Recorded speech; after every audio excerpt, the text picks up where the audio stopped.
So let's start from the top. So what's the name of the business Creekside Turf Management, and where are you located? Marion, Iowa. So Eastern Iowa. Okay. So the first thing I'm looking at is always going to be there's your ad. Cool. Is the website. So like site looks pretty good. Um, there's a few things I would probably change on it. Do you mind me if I tear this apart? Go for it. Let me Cool. know. So like the thing is, if you drive traffic to a site, that's one thing. The next thing is like, will they convert? So I don't Right. want to be sending them to a request quote. I'd rather have that right here, like on the top 1/3, so above the fold.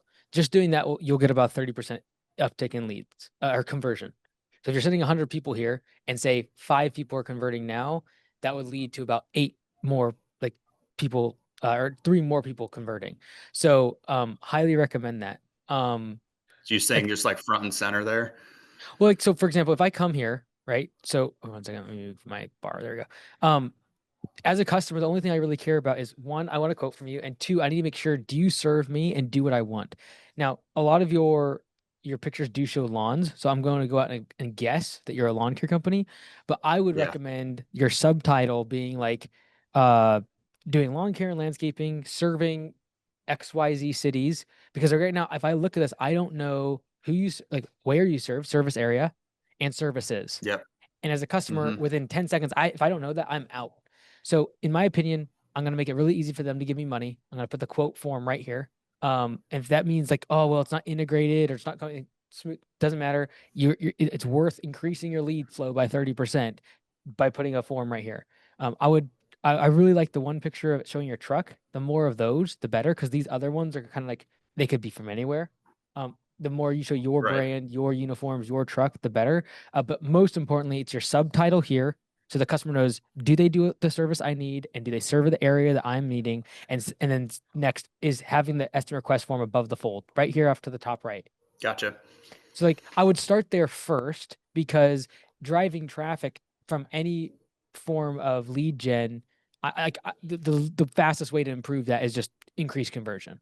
So I would look at Yeah. that first, and then next on the ads, how much are you spending per month on Google Ads? About 1,500 a month. Okay, and do you have a Google tracking code set up? Yeah. I mean, I hired a buddy, family friend that has been doing this for years, and that's kind of my next big thing is like I I throw dollars at it, and it's Yeah, like you yeah, know. So yeah. I So to be before honest, I don't even know how I would begin tracking that and stuff. you're And good, you're good. So yeah, so I wouldn't change anything in terms of the channel, marketing channel. I would take your $1,500 and I would figure out how where it's going. And to do mhm, that, you're going to have tracking codes. So when they submit a request form, it's going to a thank you page. That thank you page has either a Facebook pixel or a Google tracking code attached to it. So you know every single time it hits that. Now, for most people, it's like, well, I need to know the customer acquisition cost. I agree with you. But more importantly, the reason you want a tracking code there is to tell Google and tell Facebook that this type of person converted, because it gives it the AI feedback in terms of the demographic and type of person that actually did what you want.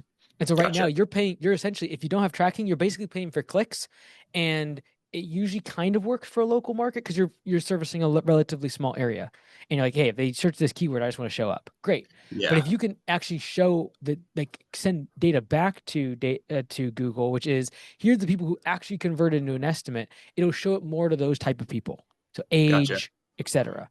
So Mhm. like the two things I would do is like website optimization and design, like not even SEO, just web design to make sure you convert higher. And then secondly, I'd be putting tracking codes so you actually know how much are you paying per estimate that coming from Google. Because here's the other thing, Devin. A lot of people that don't put tracking codes, they could take their marketing budget away. And all of a sudden they still get the same lead flow. And it's because like, Right. oh, I thought it was coming from Google, but they were just finding my website anyways.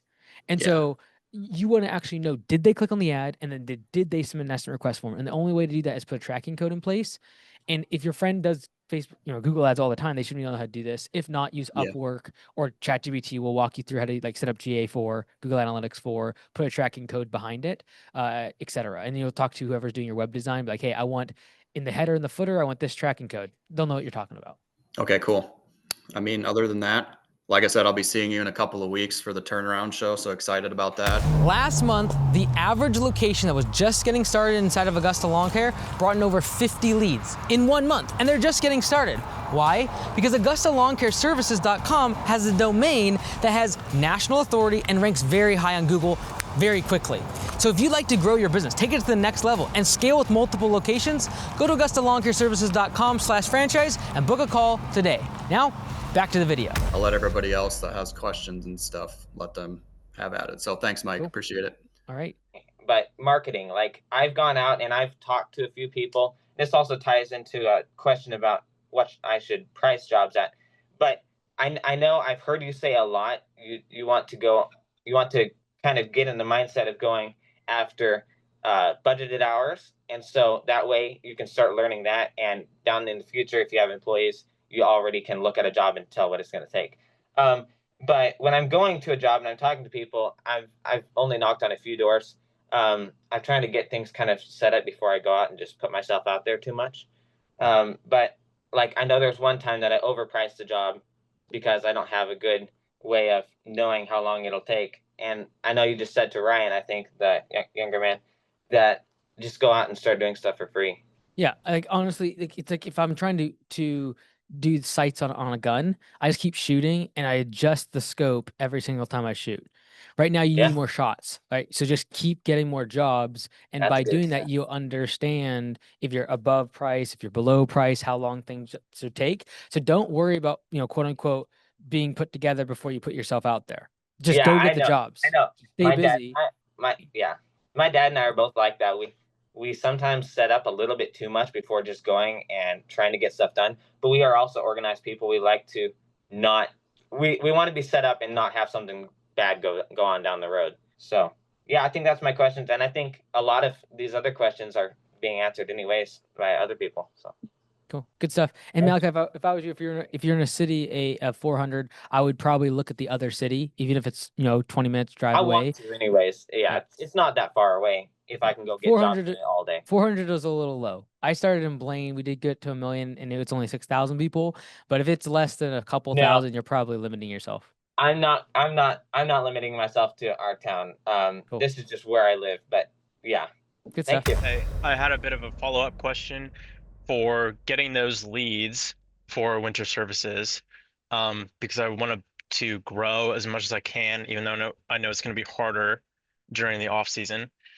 I currently am signed up with Lawn Care Web Design, but I I haven't gotten them all my info yet, and I still need to get decals on a truck. So it's not like ready to go, and it certainly won't be by the time winter is through. So my current idea that I'm going to follow through with is just direct response marketing and primarily through door hangers. And I know the messaging is going to be critical to get them to reach out, and I really want to be able to concisely show them the benefit and how it's going to save them money. Does that sound like the right approach to take with this, given my current circumstances and how I like don't have the only other way I can think is people are reaching out for leaf removal and to somehow get on that because nobody is looking for winter services because it's kind of an education process. So Page 84 of the off-season book, my friend.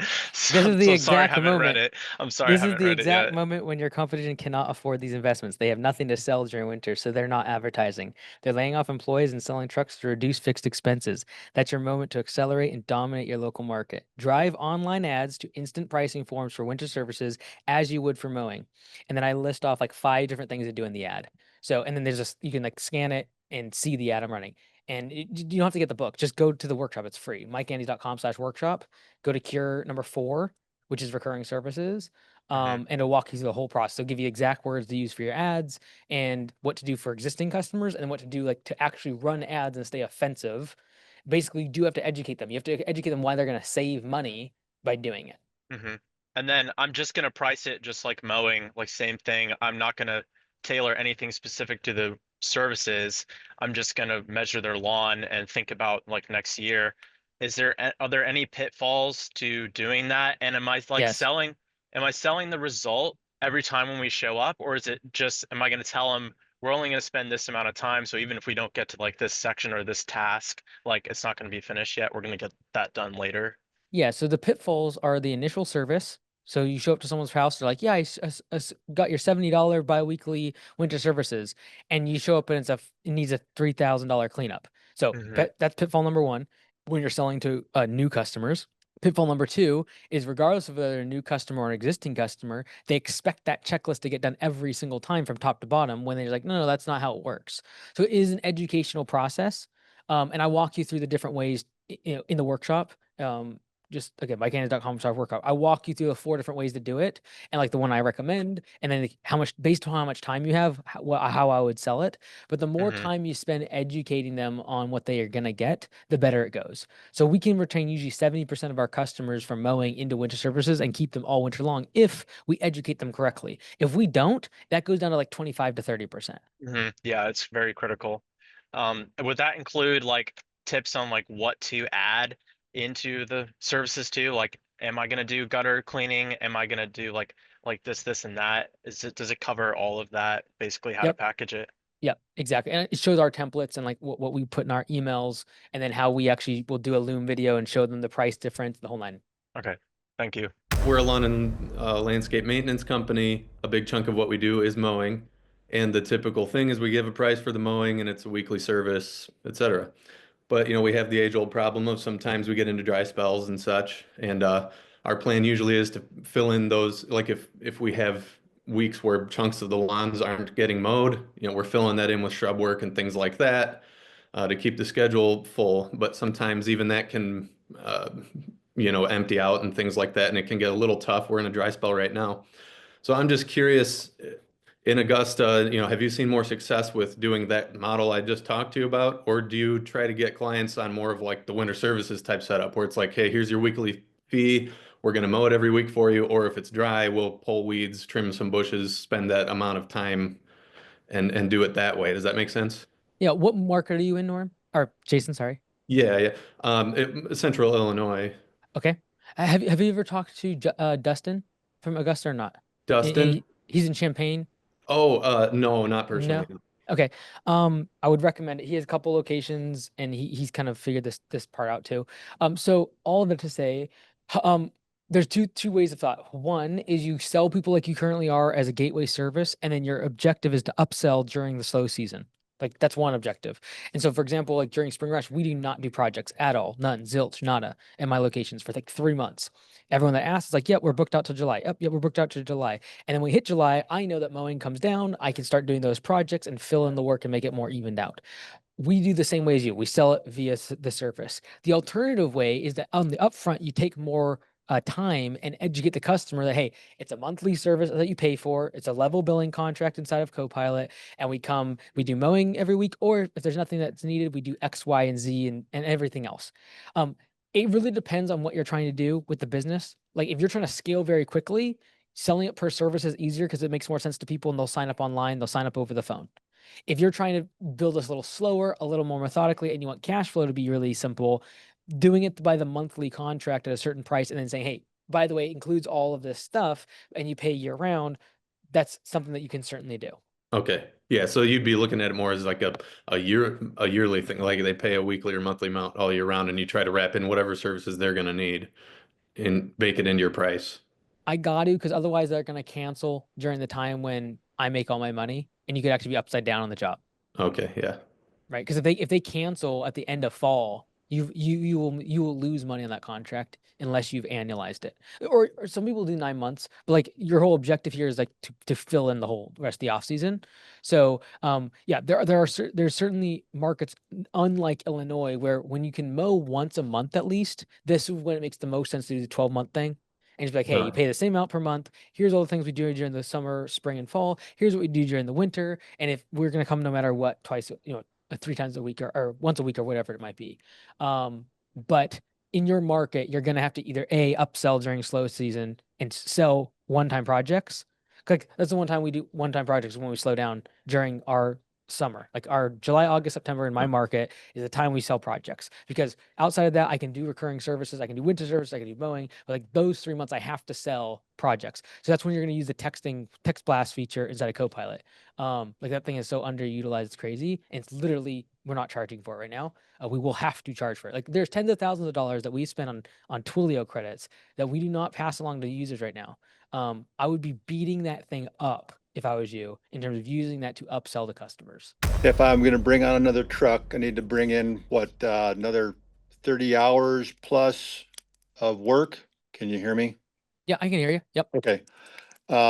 So what's my best option on that? I don't have a website right now. I know that you say don't do any advertising until I have a website. Thinking I'm pounding on doors is the best way to go on that in our area. I did that last season and it seemed to work out pretty good. So what's my percentage on how many flyers am I putting out to get new customers? And just to get 30 more new clients? Yeah. Yeah. So like the thing is, I still will go back to what I've always said, which before I spend $1 on marketing of any sort, I'm going to make sure my website's good, because you're driving them to that place ultimately, whether it be a flyer or a Facebook ad or a Google ad, like regardless of what advertising you're doing, they're going to go check out your website. And so if I can double the conversion once they get there, it's better than trying to get twice as much marketing done. And so that's where I would still say that. If you're like, well, I don't want to do a website for whatever reason, and I just want the 30 customers, then if you've done door hangers in the past, you've done flyers or whatever you've done, it's just a math game, right? It's like, okay, well, last time I got 20 customers, okay, I got to do 50% more and I'll get 30. But I would strongly recommend, before I spend any money on marketing, I got to get my door hangers. And then secondly, my website.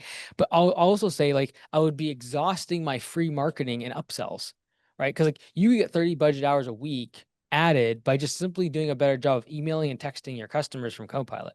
So for example, like our Bellingham shop just sent a text today, and like there's like 70 or 80 estimates they got from a text message that just went from Copilot. And you can do it from Copilot. You blast all your customers, say, hey, it's Jeff over here. We're gearing up for fall cleanups. If you want to get on the schedule, let me know. They text you back, comes right into your Copilot. You schedule the jobs. Like that will do more leads for you in one day than you could ever get doing door hangers.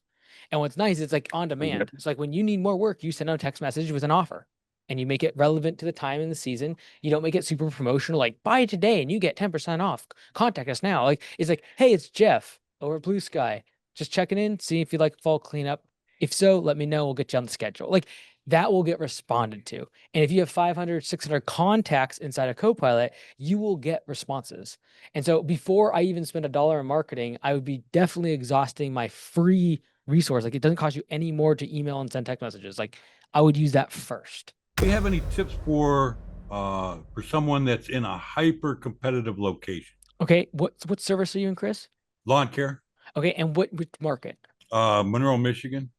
Okay, and when you say competitive, you mean in terms of price, like just people very low prices, right? Well, there's well over 100. I'd say about 150 lawn care providers in my area, and it's not like a major city. It's kind of a small town. Mm-hmm. So what's the name? What's the name of the business? Your business, Chris? Goatscape Lawn Care, Michigan. All right. Goat Lawn Services LLC.com. No. What's your URL? It should be it's Lawn Care Monroe. Lawn Care. You're good. I'm gonna go. Let's see here. I can find it. I got goats. I got Monroe. So I'll jump to what I was gonna say. Which is essentially like the objective is how do we get value instead of price being the competitive factor. And I guess there's 120, but if you're in Monroe, Michigan. Okay, so we got 20,000 people, maybe 21,000. Okay. And if I go lawn care, oh, you got a beautiful day today, 71 degrees. All right, so we got some big players in Detroit, like Aspira Green. But then when we come to actually Monroe, yeah, you got Jack's Lawn Care. They've got about six rigs. Four Dave's Seasons has 4 rigs. Four Seasons has about 10 rigs. Yeah. Big Dog has about 10 rigs. Mhm. And those are the big players and the biggest players in our Mhm. area. Here's the crazy thing. Jack's Lawn Service website, trash. Yeah. I agree. Like you can beat these guys online. Like this is low Mhm. hanging fruit. Like No, Dave's come. Go ahead. I'm learning and I am getting customers, but it's costing me more than I'd like it to. My customer acquisition cost is about 500 per customer. Mercy So goodness. Okay, we can yeah. solve this. Okay, yeah. So this is what I would say. This is what I would say, Chris. So the first place I always look when someone says they're in a competitive market is online. And you do have a competitive market, but fortunately, the best players in your market, the biggest guys, their websites are trash online. Like their websites don't rank. They're not well designed. They don't look good on mobile. They load slow. This guy's built. Jax is built on WordPress. Like Mhm. you can beat these guys online. And the reason I say that is because 80% of our leads come from our website. So I know that if you can just win on your website, you will win in terms of growth. And so I would highly recommend before you Yeah, I spend did just invest. go ahead. Yeah, I invested $2,000. I invested $2,000 on a website here. What's the I URL? don't Do know you if know? you opened it. I wouldn't mind Uh, getting your I'm thoughts losing I'm on losing it you. You're kind of if you chopping up did, on your internet.